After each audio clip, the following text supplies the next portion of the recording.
Hello and welcome. Bienvenidos todos. Estoy con mi muy buen amigo Miguel Ventura. Hola. Yo cité a Miguel hoy porque acaba de casi terminar su nuevo documental.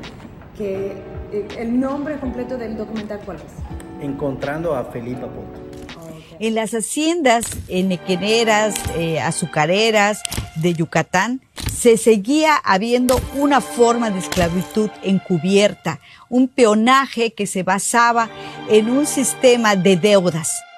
Pero ellos eran los que representaban a la clase opresora de los mayas en ese entonces, y era a lo que se enfrentó Felipa Pot Sucre. Así los maltratan a ellos. Es ese que dicen, es la esclavitud. Se cuenta que desde los 14, 15 años el capataz se apodera, la toma en su poder, así decían. En el caso de las mujeres que también laboraban en las labores de la hacienda, además de la esclavitud laboral y de la violencia física, sufrían violencia sexual. Pero sí hay que tratar de tomar en cuenta estos contextos que nos dan una idea de cómo eran educadas las mujeres. Que este espíritu rebelde de Felipa y este coraje de la condición de la mayoría de la gente que vivía en su municipio viene justamente de lo que ella vivió en su infancia en esta hacienda. Explícanos un poco cómo es que vino esa idea de hacer ese documental. Yo cuando estaba realizando mi primer cortometraje, hice un cortometraje en el pueblo de Xusca, no, en la ciudad de Xusca. María Luisa Góngora fue la que me proporcionó los actores y ella tenía una obra de teatro que me invita a ver sobre Felipa Pot. Y es leyenda urbana, no la historia de Felipa Pot, lo que se teje alrededor de ella. Claro. O sea, hay leyendas urbanas alrededor de ella, y hay muchos hechos y cosas que están transversados, que no están en la realidad y que nada más están exageradas, algunas cosas y otras cosas sí son ciertas, etcétera, ¿no? Entonces, pues nada, me interesó mucho el documental. O sea, ¿Y por qué le interesaste esta historia en particular de ella? Me llamó la atención porque primero fue la premisa era una mujer sumisa, violada, golpeada, asesinada, y entonces pues hasta en ese punto y la manera como lo manejó María Luisa pues sonaba como muy dramático. Luego me di cuenta que ya investigando, no, eso sucedió en el 2006. Entonces yo hice el proyecto, lo escribí, lo llevé a muchos lugares para ver si podía conseguir la financiación, porque lo que yo quería es que se haga un documental primero, porque todo eso yo quería hacer como un guión para una película o algo así, ¿no? Pero, como que medio de ficción basado. Sí, una ficción como tal, pero lo que resultó es que no pude conseguir la financiación, pero yo siempre quise hacer el documental por llenarme de información, para informarme cómo estaban los hechos, para entender todo lo... Más bien por tu curiosidad propia. Exactamente. Me puse a entrevistar a gente que está metida en la historia de ella, que ha investigado, y además cronistas, antropólogos, porque no solo es la historia per se de ella, sino también el contexto socioeconómico, cultural que había, ¿no? O sea, para contextualizar esa historia. Sí, la historia. Entonces, ¿quién es ella? ¿Quién es Felipa? Es una mujer que creció como de familia de peones acasillados en la hacienda de Quinchil, Santa María Quinchil, y pues que eran gente campesina, mayas.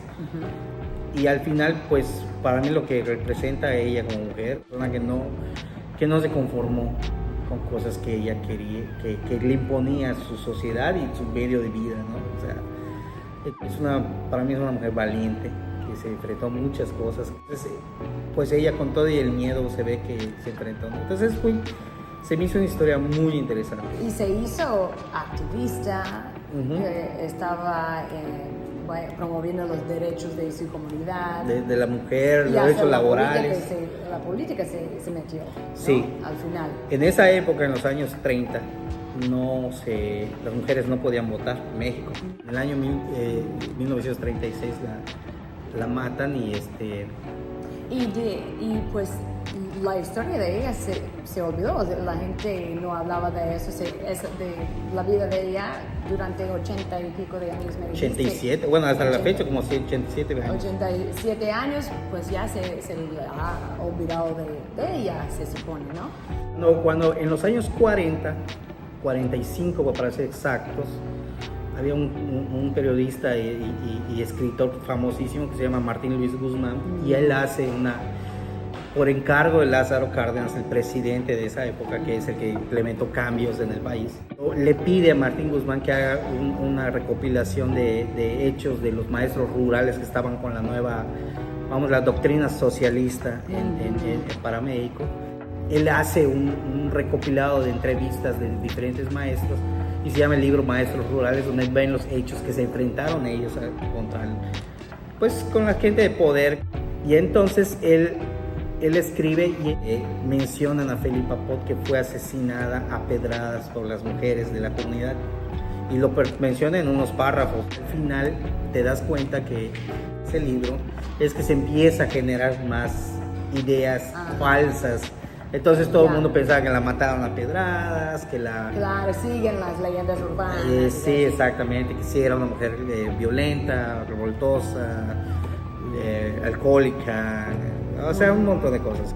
Jesús Solís Alpuche es el que escribe, oriundo de Quinchil, él es de Quinchil, pero además es un analista político y él conocía perfectamente la historia de Felipa, cómo fue los hechos de su asesinato.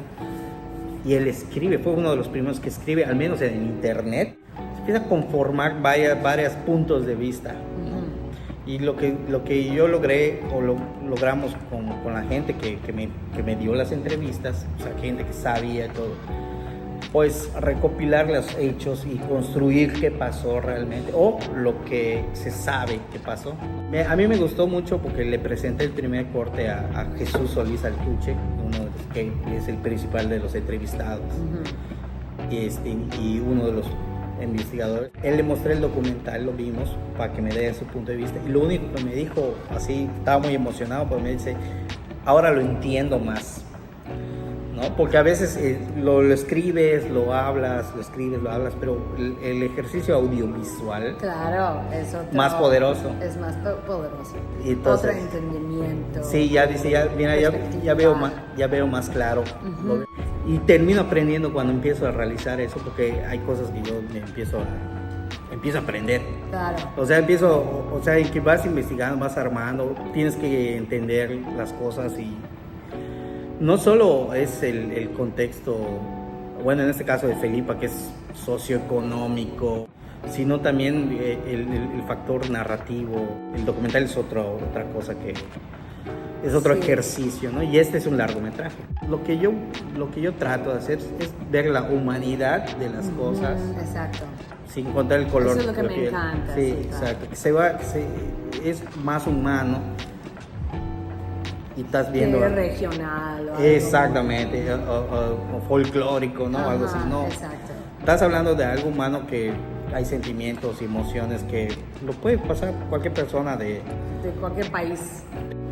Creo que para enero, febrero o algo así del 2024 ya estamos estrenando, al menos en el siglo XXI, vamos a hacer la presentación y vamos a ver qué ruta crítica agarra, que si va a irse a festivales. Eso también de los festivales es también un volado al aire.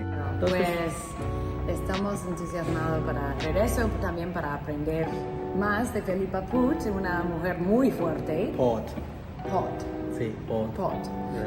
Felipa Pot. Pot. ¿Y su segundo apellido? Suc.